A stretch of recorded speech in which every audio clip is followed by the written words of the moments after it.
नमस्कार दोस्तों, स्वागत है आपका जीडीएस टू एमटीएस एग्ज़ाम के प्रीवियस ईयर क्वेश्चन पेपर की वीडियो नंबर 1 में। और इसका एक पार्ट हम पहले ही कंप्लीट कर चुके हैं। आज हम इसका जो दूसरा पार्ट है उसको जो है कंप्लीट करेंगे। ठीक है, तो क्वेश्चन 30 तक तो हम कंप्लीट कर चुके थे। आज हम 31st से स्टार्ट करेंगे। थोड़ी सी मेरी सेहत वीक है, लेकिन आप थोड़ा एडजस्ट कर लेना। थोड़ा एनर्जेटिक शायद मैं ना दिखाई दूं, ठीक है, लेकिन हाँ, हम जल्दी ही इसको वाइंड अप कर देंगे। आसान है जी, ठीक है। क्वेश्चन नंबर 31 देखते हैं कि कौन से देश ने जो G20 समिट को 2023 में होस्ट किया था। तो इंडिया ने ही होस्ट किया था। आपने देखा भी होगा कि जो भी कोई वेबसाइट इंडिया की या कोई फार्म इंडिया का, जैसे आधार कार्ड का, सभी के ऊपर ना G20 समिट का लोगो भी स्पेशली बनकर आया था, जिसमें वो कमल का फूल था। ठीक है ना, तो इंडिया ने होस्ट किया था। क्वेश्चन नंबर 32 कि इस दिए गए स्टेट में से कौन सा स्टेट जो है वेस्टर्न साइड है इंडिया का। जैसे ये, मैं थोड़ा कार्टोग्राफर तो नहीं हूँ, थोड़ा वीक ही हूँ नक्शों में। चलो, तो ये है हमारा प्यारा इंडिया। तो this is a west side, this is a northern side, this is the eastern side and this is the southern side. ठीक है, तो इसमें जो गुजरात है दोस्तों, वो वेस्टर्न साइड पड़ता है जहाँ पर। ठीक है, तो यही हमारा आंसर है। नॉर्थ साउथ ईस्ट वेस्ट होता है ना, नॉर्थ साउथ ईस्ट वेस्ट, वह वाला। ठीक है। Question number 33, dash is a wild sanctuary located in a state of Assam. कि असम के अंदर कौन सी वाइल्ड सेंचुरी लोकेटेड है। तो वो है मानस नेशनल पार्क। ठीक है, आप इसको ऐसी चीज़ों को अगर जो जीके को वैसे तो कंप्लीट हम कभी कर ही नहीं सकते। जैसे यहाँ पर अभी हमने नेशनल पार्क की बात की, तो जो इम्पोर्टेंट इम्पोर्टेंट नेशनल पार्क है हम उनको लिख सकते हैं, याद कर सकते हैं। यह सिर्फ इस एग्ज़ाम के लिए भी ऐसा नहीं है कि आपको पढ़ना है। अगर आप एलिजिबल हो तो आप एसएससी का एग्ज़ाम डायरेक्ट दे सकते हैं, सीजीएल का दे सकते हैं, यूपीएससी का दे सकते हैं, और सभी में ये चीज़ें हेल्पफुल रहती हैं। ठीक है, मैंने पहले पढ़ा था इसलिए मुझे चीज़ें बहुत आसान लगती है। क्वेश्चन नंबर 34 कि कौन सा स्टेट जो है 2014 को बना था, 2014 को, तो वो बना था दोस्तों तेलंगाना।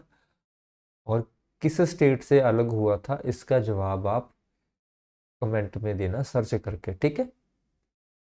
क्वेश्चन नंबर 35 कि कौन सी ऐसी महिला है, भारत की प्रथम महिला, पहली महिला जिन्होंने जो बजट है लोकसभा में पेश किया था।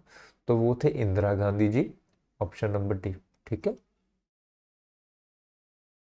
क्वेश्चन नंबर 36, गुगली जो है किस गेम से संबंधित है। हम वो बोलते हैं ना, हरभजन सिंह मान ने गुगली डाल दी, वो टर्न जो हम स्पिन करते हैं ना उसको बोलते हैं, तो वो क्रिकेट से संबंधित है। क्वेश्चन नंबर 37 कि दादा साहेब फाल्के अवार्ड जो पहली बार मिला था इंडियन सिनेमा की कंट्रीब्यूशन के लिए, वो किनको मिला था।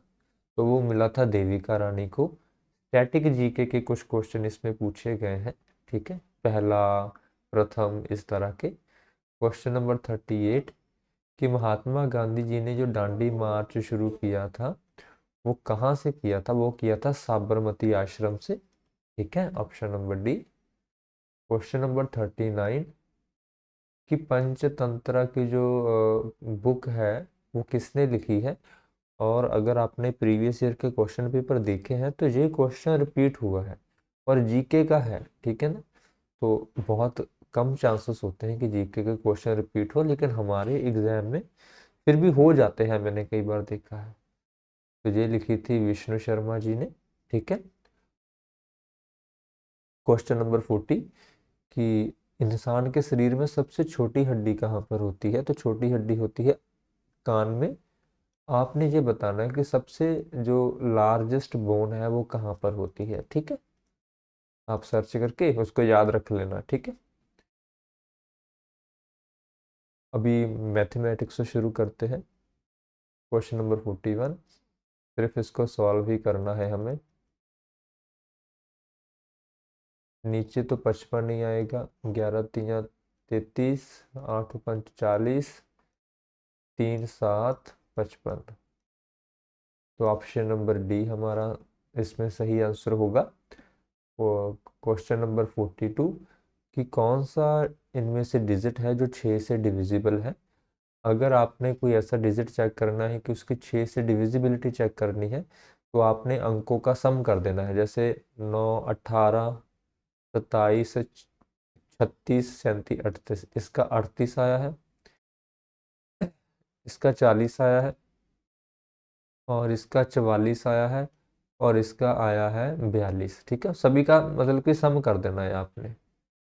जिसका सम 6 से डिविजिबल हो गया वो नंबर भी 6 से डिविजिबल होता है। ठीक है, जैसे 38 डिविजिबल नहीं है, 40 डिविजिबल नहीं है, 42 डिविजिबल नहीं है, 42 डिविजिबल है। ठीक है, जैसे 9 9 चौका 36, 36 से 42, 42 क्योंकि 6 से तकसीम हो जाता है, तो इसका मतलब है कि जो ये वाला नंबर है पूरा, ये भी 6 से भाग हो जाएगा। ठीक है, ये रूल है सिंपल डिविजिबिलिटी के। सॉरी दोस्तों। क्वेश्चन नंबर 43, कि किसी बुक का प्राइस 225 रुपये है, और इन्फ्लेशन की वजह से जो उसका प्राइस है वो 5% बढ़ गया है, तो उसका जो नया प्राइस है वो क्या होगा। ठीक है, तो 225 को हम अगर 100 से डिवाइड करें तो 1% आएगा, और हम गुणा किससे करेंगे, 105 से, जो 100 का वो 105 हो जाए, क्योंकि 5% ही प्राइस बढ़ा है ना। तो 20 से करेंगे 20 21, 5 से डिवाइड करने पर। फिर 20 से करते 5 से करते हैं 4, 10 20 30 40, 4 45। ठीक है, 45 को 21 से गुना कर दो, 45 गुना 21 बटा 4। इसको हम सॉल्व कर सकते हैं। तो 45 को 21 पे गुना करने पर आएगा 45 90, 5 4 9, 945 को 4 से डिवाइड करेंगे तो 2 चौके 8, 1 4, 3 चौके 12, 2 5, 6 चौका 24, 236.25 आएगा इसका आंसर। फिर भी निकाल ही लेते हैं, 1.0, हाँ इतना ही आएगा, 236.25, ऑप्शन नंबर बी। ठीक है, क्वेश्चन नंबर 44, कि इंदिरा जी ने कोई आर्टिकल 1308 रुपये का बेचा, और उस पर उनको जो प्रॉफिट हुआ वो हुआ है 9%। ठीक है, तो उसका कॉस्ट प्राइस कितना है ये हमें पता लगाना है। तो 1308 रुपये का जो उन्होंने सामान बेचा वो 9% के फायदे पर बेचा, मतलब कि 100 रुपये का खरीद के, है ना, 109 पे बेच दिया, तभी 9% का फायदा होगा। तो हम इसको 109 से डिवाइड करेंगे, क्योंकि हमें ये निकालना है, तो 100 से गुना कर देंगे। ठीक है, आई होप आपको ये जो मैं से करता हूँ आपको चीज़ें समझ आती होगी, क्योंकि ये बेसिक मैथ्स ही है। अभी इसको हम सॉल्व कर लेंगे। 9 9 81, इसको सॉल्व करना पड़ेगा, डिवाइड करना पड़ेगा, 109 को गुना करके ही हमें देखना पड़ेगा भी इसका क्या जो है सोल्यूशन हो सकता है। ठीक है, तो चलिए ट्राई करते हैं। 109 को 10 से गुणा करेंगे 1090 आएगा, 11 से 12 से गुणा करके देखते हैं, 9 दूनी 18, एक हासिल, 109 तो 218, 109, 8 0 3, हाँ ये 12 से कट जाएगा, और 12 को 100 से गुना करेंगे तो 1200, ऑप्शन नंबर बी। ठीक है, क्वेश्चन नंबर 45, कि प्रदन्या ने 50,000 रुपये 2 साल के लिए इन्वेस्ट किए, और उनको 60,000 रुपये मिले, तो ब्याज पता करना है कितना है। ब्याज के वैसे फॉर्मूला होता है, simple interest is equal to P into R into T divided by 100। तो सिंपल इंटरेस्ट है अभी 10,000 रुपये, ठीक है। प्रिंसिपल उसने 50,000 रुपये जमा करवाए थे, क्योंकि इंटरेस्ट तो 10,000 रुपये ही है ना। 50,000 का 60,000 मिला है, तो 10,000 इंटरेस्ट, 50,000 उसने जमा करवाए थे।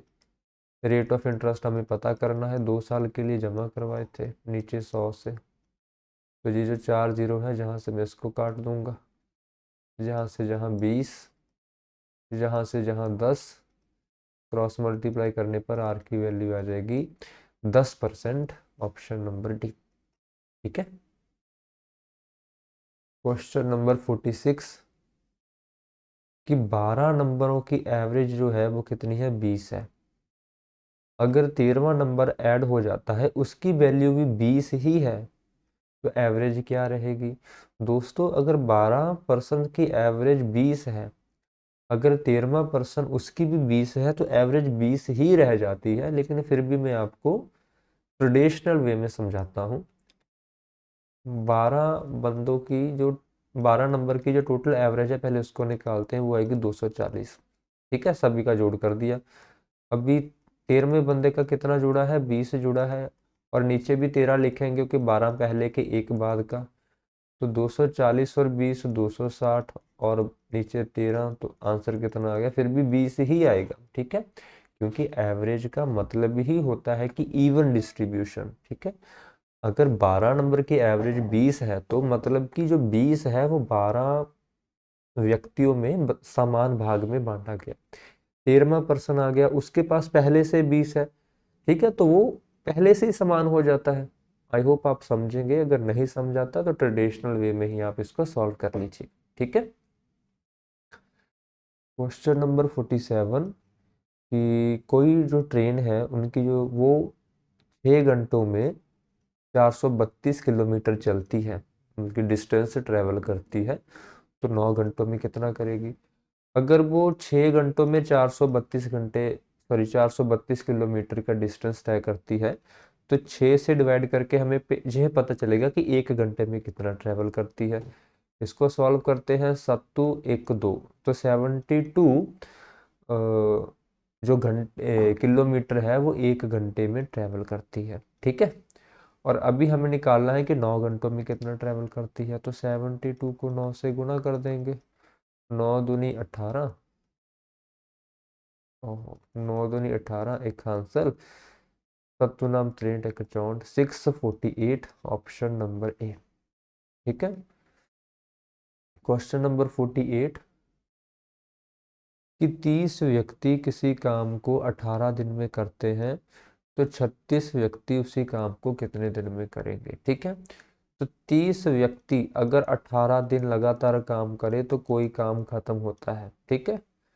उसी काम को खत्म करने के लिए अगर 36 बंदे हम लगा दे, तो वो काम कितने दिनों में खत्म होगा। अभी आप समझने की कोशिश कीजिए।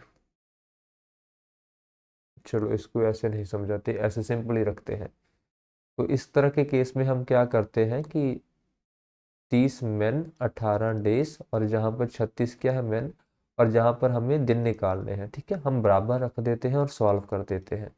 जहाँ पर 2 और जहाँ पर 15, तो 15 दिन में वो जो काम है खत्म हो जाएगा, ऑप्शन नंबर सी।